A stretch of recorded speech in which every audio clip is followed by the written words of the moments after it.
இருக்கிறது.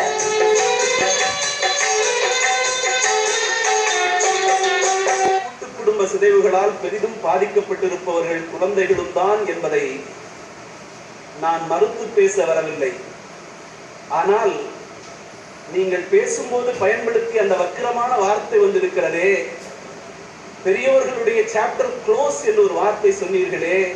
அன்பு சகோதரி, அந்த பாட்டி தான் உன் தந்தையை பெற்றவள். உன் தந்தையை பெற்று மடியில் மார்பிலே வைத்து பாலூட்டி கொண்டிருக்கும் போது ஒரு நாள் உன் தந்தை கடித்து விட்ட போது அந்த தாயார் என் பிள்ளைக்கு பல்முளைத்து விட்டது என்று கூவி கூடி மகிழ்ச்சி அடைந்து ஊரெல்லாம் கொண்டாடியவள். அவள் சாப்டர் க்ளோஸ் என்று சொல்வதற்கு உங்களுக்கு எப்படி மனம் வந்தது என்பது தான் எனக்கு புரியவில்லை சகோதரி.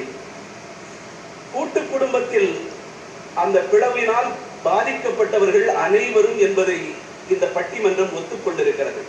நான் ஒரே ஒரு சம்பவத்தை சொல்லி இந்த பட்டிமன்றத்திற்குள்ளே நுழைகிறேன். நான் கல்லூரியிலே படித்துக் கொண்டிருக்கிறேன். எனக்கு சுமார் ஒரு 20 வயது இருக்கும். ஒரு நாள் என்னுடைய வீட்டிற்கு செல்லுகிறேன். என்னுடைய வீட்டிலே ஒரு பாட்டி இருந்தாள். அந்த பாட்டிக்கு ஒரு 90 வயது இருக்கும். அந்த பாட்டி நீ என்ன படித்திருக்கிறான்னு கேட்டா, நான் அந்த காலத்துல சின்ன பள்ளிக்கூடத்துல 2ஆம் கிளாஸ் படிச்சேன்னு என் பாட்டி சொல்லுவா. ஒரு நாள் நான் போயிருக்கிறேன். அப்ப அந்த வீட்டுல காய்கறிகள் வாங்கணும். என் பாட்டி உட்கார்ந்துட்டு இருக்கிறா. அந்த ஊர்ல இருந்து ஒரு காய்கறி விற்கிறவா தன்னுடைய தரையில கூடைய வச்சு காய்கறி கொண்டு வந்துட்டு இருக்கா. காய்கறி கூடைய கொண்டு வந்தவிட இறக்கி வச்சு என் பாட்டி காய்கறி வாங்குறான். காய்கறி வாங்கும் போது கொஞ்சம் காய்கறிய பாட்டி எடுத்து வச்சுட்டா. எடுத்து வைத்துட்டு விலை கேட்கிறா. அவ சொல்றா 20 ரூபாய் கொடுக்கணும் அப்படிங்கிறா.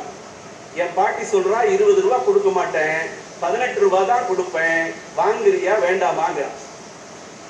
உடனே அவ சொல்றா, இல்லம்மா எனக்கு கட்டுப்படி ஆகாதுமா, அங்கிருந்து தலசமடா கொண்டு வரம்மா, நான் சந்தையில வாங்கின விலைக்குத்தே கேட்கிறியம்மா, நான் எப்படிமா கொடுக்கறதுன்னு போராடுறா. என் பாட்டி சொல்றா, கரெக்டா 18 ரூபாய் தான் கொடுப்பேன், வாங்குறியா வேண்டாமாங்கிறா. நான் பக்கத்துல பார்த்துட்டு நிக்கிறேன். நினைச்சு பாக்குறேன், ஏன் பாட்டி அந்த 2 ரூபாயை சேர்த்து கொடுக்க கூடாதா பாட்டின்னு சொல்ல மனசு வருது. இருந்தாலும் சொல்ல முடியல. ஏன்னா 90 வயசான பாட்டி. கடைசியில் அவளுக்கு வேற வழி தெரியல. 18 ரூபாய்க்கு அதை கொடுத்துட்றா. கொடுத்து முடிச்ச உடனே என் பாட்டி, இங்க வாமா, இவ்வளவு வெயில்ல வந்திருக்கிறியே, உனக்கு பசிக்குமே, உள்ள வாடி கூட்டிட்டு போய் டிஃபன் கொடுக்குறா. இட்லி கொடுக்குறா, பொங்கல் கொடுக்குறா, வடை கொடுக்குறா. கிட்டத்தட்ட 20 ரூபாய்க்கு அவளுக்கு டிஃபன் கொடுக்குறா. கொடுத்துட்டு இப்ப நீ எடுத்துட்டு போமா அப்படின்னு சொல்றா. நான் பாட்டியை பாட்டு கேட்டேன், பாட்டி உனக்கு கணக்கு வழக்கே தெரியலையே பாட்டி.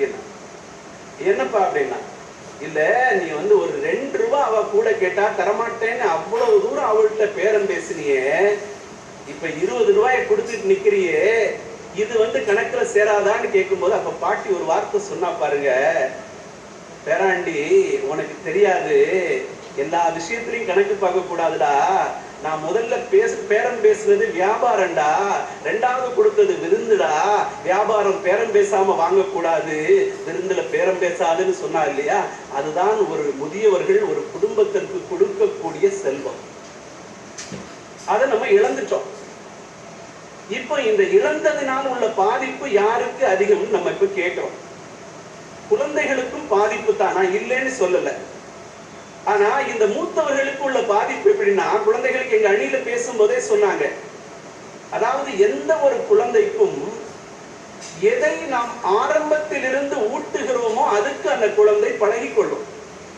இப்போ ஒண்ணு இல்ல, நம்ம இங்க காரமா சாப்பிடுறோம். இன்னொரு நாட்டுல நான் போகும்போது, நான் கொரியா போயிருந்தேன். கொரியா போகும்போது அவிக்காத மீனை வச்சு ஒரு காரம் உப்பு இல்லாம அவன் சாப்பிடுறான். ஏன்னா அது குழந்தையில இருந்து அப்படி அவன் பழக்கப்படுத்தி இருக்கிறான். ஆக ஒரு குழந்தை எதற்கு பழக்கப்படுகிறதோ அதை பழகி கொள்ளும். ஆனால் இந்த முதியவர்கள் அப்படி அல்ல. பெரும்பாலும் எங்களுடைய அணிகளை சொன்னது மாதிரி தாத்தா பாட்டிக்கு பேரப்பிள்ளையை கொஞ்சுவதற்கு ஆசை மிக மிக அதிகம். அதுக்கு என்ன காரணம் தெரியுமா? தாங்கள் பிள்ளைகளை கொஞ்சும் போது இந்த தாத்தாவும் பாட்டியும் வேற அலுவலகத்துல வேலை செஞ்சிட்டு இருந்தாங்க, இல்ல வீட்டுல வேலை செஞ்சிட்டு இருந்தாங்க. இந்த பிள்ளையை சரியாக கொஞ்சுவதற்கு அந்த தாத்தா பாட்டிக்கு முழுமையாக நேரம் கிடைச்சிருக்காது. அப்பெல்லாம் ஒரு ஏக்கம் இருந்திருக்கும், என் பிள்ளையை இவ்வளவு கொஞ்ச முடியலையே, அதனால என் பேரப்பிள்ளையை கொஞ்சுவதற்கு ஒரு காலம் வரும்போது இதையும் சேர்த்து முடித்து விட வேண்டும் என்ற ஒரு ஆசை வரும். அதனால பேரப்பிள்ளையை கொஞ்சுவதற்குத்தான் இந்த தாத்தா பாட்டிகள் அதிகம் ஆசைப்படுவாங்க. ஒண்ணு இல்ல, ஒரு சமீபத்துல ஒரு குறும்படம் பார்த்தேங்க. அந்த குறும்படத்துல முதல் காட்சி, கணவன் ஒரு இடத்துல நிக்கிறான், மனைவி ஒரு இடத்துல துணி துவைச்சிட்டு இருக்கிறான். துணி துவைச்சிட்டு இருக்கும் போது அழுத்துட்டு பேசுறா. அந்த வீட்டுல வந்து பாட்டி இருக்கிறா, தாத்தா இறந்து போயிட்டார். அவ அழுத்துக்கிட்டே பேசுறா, என்னங்க உங்களுக்கு உங்களுக்கு விவரம் பத்தாதுங்க, உன் அண்ணன் இருக்கிறான் பாருங்க சென்னையில, அவன் விவரமா இருக்கிறான், நான் வந்து என்னுடைய வேலையோட போராடுவனா இல்ல இந்த கிளவியோட போராடுவனா, நீ தயவு செய்து இந்த இதை கொண்டு அங்க விட்டுரு, இல்ல என்ன கொண்டு என் அம்மா வீட்டுல விட்டுரு, இந்த வீட்டுல உன் அம்மா இருக்கணும் இல்ல நான் இருக்கணும், யாராவது ஒருத்தர் இருக்கணும்னு முதல் காட்சி வருது. ரெண்டாவது காட்சி என்ன பண்றான், அவன் தாயார கூட்டிட்டு பஸ்ல நேர பயணம் பண்ணி சென்னைக்கு வரான். சென்னைக்கு வந்து தன்னுடைய தமையனாருடைய முகவரியை பார்த்து அந்த வீட்டுக்கு போறான். அந்த வீட்டை தட்டலாம், வீட்டுல பின்னாடி லாக் இருக்கு.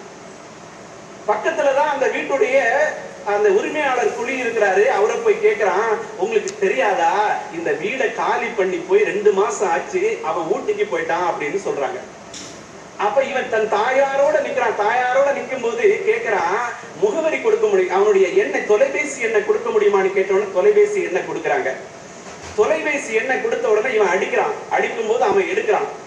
எடுத்த உடனே இவன் சொல்றான், அண்ணா நான் அங்கதான் வந்தேன்னா அம்மாவை கூட்டிட்டு வந்தேன் அப்படின்னு. அவன் சொல்றான், ஏன் அம்மாவை தான் கூட்டிட்டு வரா அப்படிங்கிறான். உடனே இல்லைன்னா நீ அம்மாவிட்டே பேசு அப்படின்னு அந்த அந்த அந்த தொலைபேசி அவன் கையில கொடுத்த உடனே அம்மா எப்பா அப்படின்னு கூப்பிடுது. அவன் டெலிபோனை கட் பண்ணிடுறான். திருப்பி போன் அடிச்சு பாக்குறாங்க, டெலிபோனை வந்து ஆஃப் பண்ணியே வச்சிருக்கிறான். உடனே இவன் சொல்றான், அந்த முகவரியை வாங்கிட்டு நம்ம ஊட்டிக்கே போகலாம் அப்படின்னு சொல்லி அந்த தாயாரை கூட்டிட்டு வந்து ஒரு சின்ன பூங்கா, அந்த பூங்கால உட்கார வச்சிருக்கான். அந்த பூங்காவில உட்கார வச்சுட்டு தாயார் சொல்றாரு, அப்பா ரொம்ப பசிக்குதுப்பா, ஏதாவது ஒரு சாப்பாடு வாங்கி கொடுன்னு கேட்ட உடனே அவன் நேர போய் ஒரு பேருந்துல ஏறி நேர நான் சாப்பாடு வாங்கிட்டு வந்தேன்னு போனவன் பஸ்ல ஏறி மதுரைக்கு கிளம்பிட்டான்.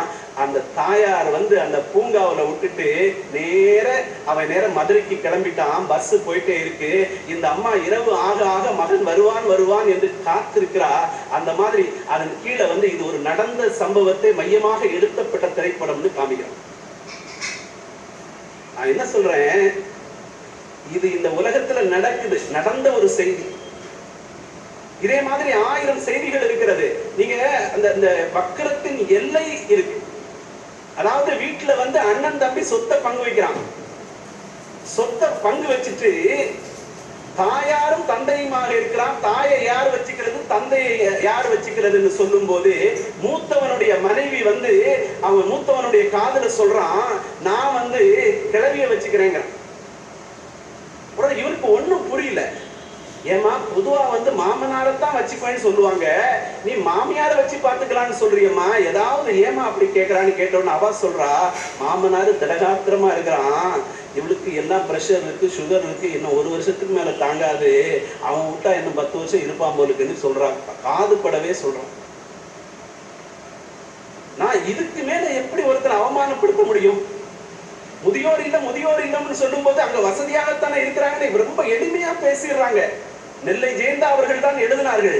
அதாவது முதியோர் இல்லத்தை பத்தி ஒரு கவிதை எழுதினாரு, இது மனித காட்சி சாலை, இது மனித காட்சி சாலை, பால் குடித்த மிருகங்கள் அப்போதைக்கு அப்போது வந்து பார்த்து விட்டு செல்லுகின்றன என்று நெல்லை ஜெயந்தா அவர்கள் எழுதினார். இதை விட ஒரு முதியோர் இல்லத்தை பற்றி கடுமையாக எழுதிவிட முடியாது. ஆக முதியோர் இல்லம் என்பது அவர் சொல்லும் போது சொன்னார், வசதியான முதியோர் இல்லங்கள் இருக்குதுன்னு. நான் ஒரு கல்லூரியில வேலை பார்க்கிறேங்க, NSS சார்பாக ஒரு முதியோர் இல்லத்துக்கு போனேன். அந்த முதியோர் இல்லம் வசதியான முதியோர் இல்லம் தான். குளிரூட்டப்பட்ட அறைகள் இருக்கிறது, அங்க மருத்துவ வசதி இருக்கிறது, 3 வேளை உணவு கொடுக்கிறார்கள். அவ்வளவு வசதியான அந்த முதியோர் இல்லத்துல போனேன். வயதானவர்கள் ஒவ்வொருவரா அங்க இருக்கிறாங்க. ஒரு பாட்டி, ஒரு 80 வயசு இருக்கும். அந்த பாட்டிட்ட போய் உட்கார்ந்து, பாட்டி இவ்வளவு வசதி இருக்குது, மகிழ்ச்சியா இருக்கிறீங்களான்னு ஒரு வார்த்தை கேட்டோன்னு அந்த பாட்டி 2 கண்ணிலையும் பொலபொலன்னு கண்ணீர் விடுது. ஏன் பாட்டி, நல்ல வசதி தானே இருக்குன்னு அந்த பாட்டி சொல்லுது, இல்லப்பா 2 மகன்களை பெற்றேன், 2 மகன்களை பெற்று நான் வீடு வீடா வேலை செஞ்சு அந்த பிள்ளைங்களை வளர்த்தையா, 10 பாத்திரம் தேய்ச்சி அந்த பிள்ளைங்களை வளர்த்தேன். ஒருத்தன் வந்து ஆஸ்திரேலியாவுல இன்ஜினியரா இருக்கிறான், இன்னொருத்தன் அமெரிக்காவுல வந்து டாக்டரா இருக்கிறான். எனக்கு இந்த முதியோர் இல்லத்துக்கு மாதம் 15,000 ரூபாய் பணம் செலுத்த வேண்டும். ஒரு மாதம் பணம் ஆஸ்திரேலியாவில் இருந்து வருகிறது, ஒரு மாதம் பணம் அமெரிக்காவில் இருந்து வருகிறது. எனக்கு 5 பேரப்பிள்ளை இருக்கிறதா சொல்றாங்க. ஒரு பேரப்பிள்ளையை கூட நான் கண்ணால பார்த்ததில்லையா. நான் இந்த 15,000 பணத்துக்காகவா வீடு வீடா வேலை செஞ்சு இந்த 2 பிள்ளைகளையும் வளர்த்தேன். சாவு வந்து சேர மாட்டேங்குதுயா அப்படி என்று கண்ணீர் விட்ட அந்த தாயை நான் கண்ணாலே பார்த்தேன். ஆக முதுமை என்பது இன்னொரு குழந்தை பருவம். குழந்தை பருவம் என்பது அந்த குழந்தை பருவம் எதை பழக்கப்படுத்துகிறோமோ அதை பழகிக் கொள்ளுகிறது. அந்த பிள்ளைகள் உறவுகளை விட்டு எந்திரங்களோடு பழக கற்றுக்கொண்டு விட்டன. ஆனால் உறவுகளோடு பழகிய இந்த பிள்ளைகள், உறவுகளோடு பழகிய இந்த தாத்தாவும் பாட்டியும் இன்னொரு குழந்தை பருவத்தை எய்துகின்ற போது இருந்த கண்ணை பறித்து விட்டது போல கும்மிருட்டில் அவர்கள் ஏக்கங்களோடு அலைந்து திரிகிறார்களே, அவர்கள் இழந்ததுதான் அதிகம் என்று சொல்லி வாய்ப்புக்கு நன்றி கூறி விடைபெறுகிறேன். வணக்கம். பேராசிரியர் ரங்கராஜன்.